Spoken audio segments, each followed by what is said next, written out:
CBSE Board, Class 11, History, Chapter 2, Part 4, Audio by Renee Matthew. The Roman Empire was divided into early phase and late phase, and there were major differences between the two superpowers and their respective empires.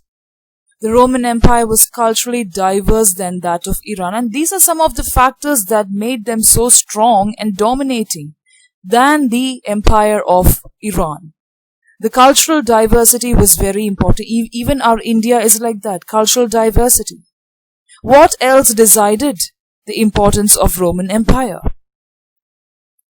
The Parthians and later the Sasanians, these two particular dynasties, the Parthians and Sasanians, were the dynasties that ruled Iran during this period. That is, when there was so much of cultural diversity in the Roman Empire, Parthians and Sasanians ruled the dynasty of the Iranian Empire, and it had a huge population that was largely Iranian. Iranian people were there, of course, obviously, and the two dynasties were Parthians and Sasanians. But the Roman Empire was a mosaic of territories and cultures. It is not just two, it was an amalgam of so many territories and kingdoms that were chiefly bound by a common system of government. When you have two dynasties in Iran, what can possibly happen? They will be having two different ideologies, and that will clash. And that will lead to a problem. So too many cook will spoil the broth. You will have so many suggestions and so many decision makers, which is not going to work with any institution or any kind of establishment. But here Roman Empire was not like that. It was a mosaic of territories. Though it was an amalgam of mosaic of territories, it was chiefly bound by one common system of government. Many languages were spoken in the empire, not just one. And for the purpose of administration, Latin and Greek were the most widely used and the only languages. Latin and Greek were in the Roman Empire. The upper classes of the East, we saw that the Eastern Roman Empire was more powerful than the West, and the West actually fell apart. But the upper class of the Eastern Empire spoke and wrote in Greek.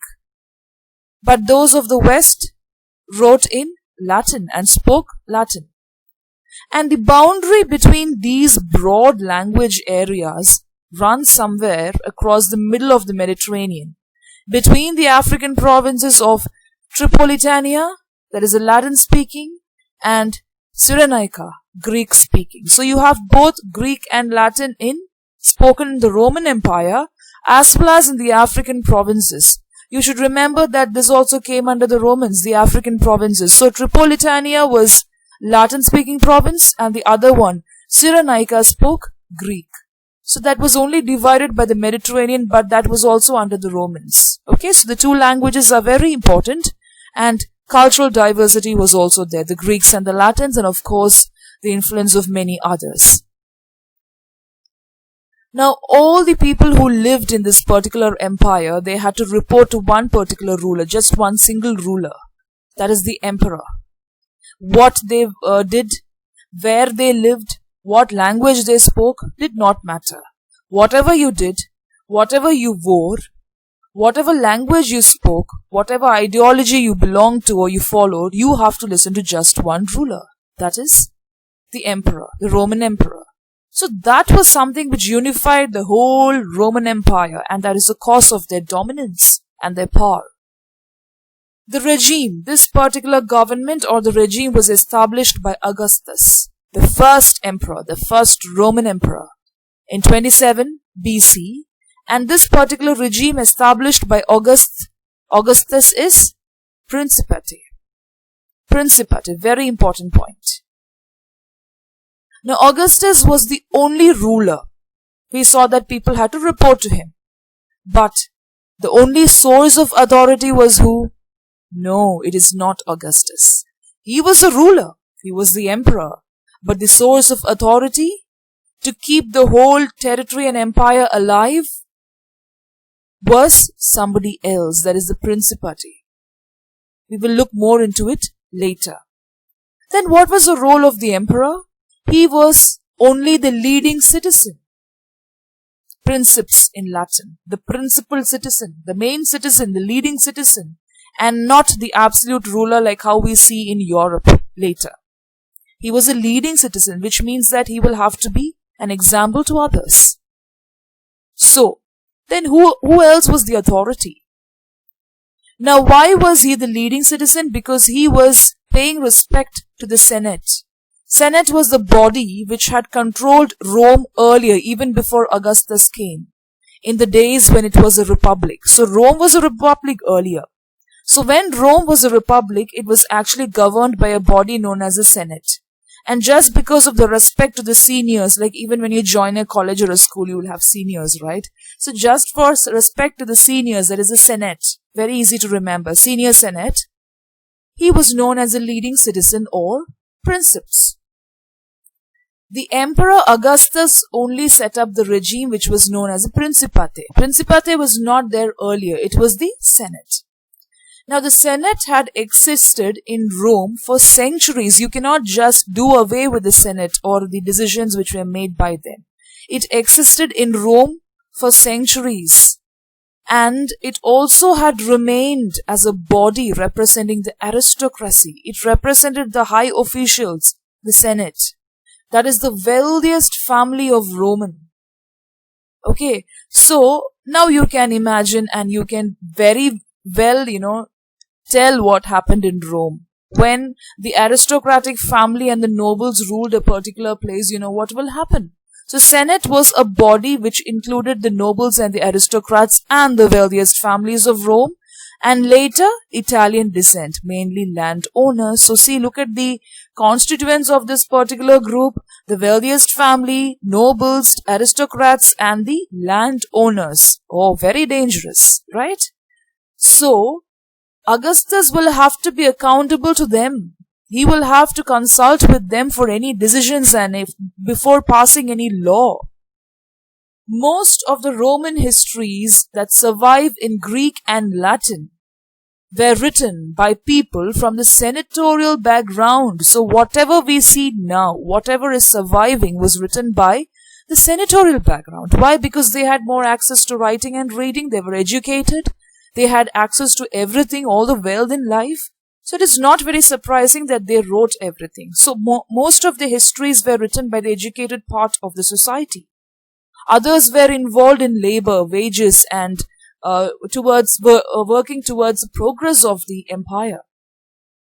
Now from this particular point, it is very clear that emperors were judged by their relationship with the Senate. If they did not have a very good relationship with the Senate, he will not become a successful emperor. So definitely Augustus would have had a very good relationship with the Senate. The worst emperors were those who were really hostile, who did not even listen to the senatorial class. Some people were arguing with the Senate. They did not listen. And that actually brought a lot of consequences. That particular emperor was looked upon with suspicion, and he was treated with brutality and violence. They will try all the means to usurp the throne of this particular emperor, to just get him off the throne, usurp him. Okay? So that was done in the early days if an emperor is not loyal and does not consult or even obey the Senate. Many senators even yearned to go back to the days of the Republic. They just wanted to go back to the days of the Republic. But that was impossible. Why? Because they were given so much of importance when it was a Republic. They were the wealthiest. So they wanted to go back to the days of the Republic. Now look at the Senate of the Roman Empire. Look how they are seated. It is so arranged. Look at the clothing, and one person will come and stand in the front. Everybody will listen. It's like a gallery. And they will have arguments and debates also. So next to the emperor, just in place, the hierarchical order we can see. First was the emperor. He held the main position. After that came the Senate. The other key institution of imperial rule was the army. So first came the emperor, then the Senate, and then the army. So we saw how the emperor was. We saw what was the importance of the Senate. And then now we are going to see what is an army, the Roman army. Unlike the army of its rival in the Persian Empire, which was a conscripted army. What do you mean by conscripted army? It is an army which is formed by forcing the citizens or the people of that empire to be a part of the army. So in the Persian Empire, that is in the Iranian Empire, people were forced to join the army. It was conscripted, forcefully done. But the Roman army was not like that. It was a paid professional army where they used to get paid and where soldiers had to put in a minimum of 25 years of service. It was a professional army even from then. We may think that army and everything came into its form only now, recently. No. From then itself, the Romans were well equipped. They had a professional army and they used to train these people to take part. Alright? So conscripted army was there in the Persian part of the empire, not the Romans. Now, the existence of a paid army was a distinctive feature of the Roman Empire. So, cultural intermixture was there, the Senate, the Emperor, and the fourth point is the army. The paid army was really a distinctive feature which really helped in the promotion of the Roman Empire. The army was the single organized body, just like how the Senate was. It was very organized. 600,000 people were there in the 4th century. Huge army. It also had the power to determine the fate of the emperors. If an emperor was not behaving properly, if an emperor was not loyal to the Senate, the army had all the power to decide the fate of an emperor, the destiny of an emperor. So it was really powerful. It's not that the emperor could do anything without consulting the army. It is not like that. But earlier in the French Revolution and when we saw all the other parts of the world history, we saw that the emperor could do anything that he liked. For example, like Napoleon and all that. But here it is not like that. So, what can you make out from this particular point? The soldiers would constantly agitate. They would constantly ask for better wages, better living conditions. You cannot fool the soldiers. And these agitations did not take place like the revolts of France. It was a professional mutiny. The soldiers were well equipped, I told you, so they will even go for a war within their own empire. If they were not paid properly, if they were not given good living conditions, they will go for a war. They will form mutinies. And if the soldiers felt let down, if they were not treated properly by their supervisors and their generals or even the emperor, they will go for a war. And what does this show about the army? They were united. They were united for a cause. So generals or the emperor couldn't do anything against them, just had to abide and consent, give consent for their wages, increase in wages or whatever they were demanding for.